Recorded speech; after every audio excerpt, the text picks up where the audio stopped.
కాలం మారిపోయింది. ఇప్పుడు మన పిల్లలు అమెరికా చాక్లెట్లు తింటారు, కొరియన్ పాటలు వింటారు, అన్నంలో రీల్స్ కలుపుకుంటారు, అప్పుడప్పుడు ట్రోల్స్ నంచుకుంటారు.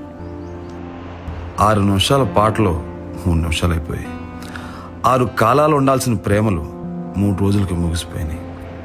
గొప్పగా సంపాదనలు, చప్పగా సంసారాలు. తినడానికి టైం లేదు, పడుకుంటే నిద్ర రాదు. ఒళ్ళంతా తెలియని నీరసం, ఆత్మకి ఏదో ఆయాసం. ఆనందం లేదు, తృప్తి లేదు. ఏ అనుభూతిని సరిగ్గా ఆస్వాదించింది లేదు. ఈ పరుగు పందెంలో ఎందుకు పరుగు పట్టాలో ఎవరు చెప్పరు. పాటలు కేవలం బీట్లయిపోయాయి, తోటలు ముక్కలై ప్లాట్లయిపోయాయి. తిండి బిజినెస్, బండి బిజినెస్, దేవుడి గుడి పాలిటిక్స్, అమ్మ ఒడి పాలిటిక్స్. సోషల్గా అబాలిష్ చేసుకున్న కట్టు బానిసత్వాన్ని సోషల్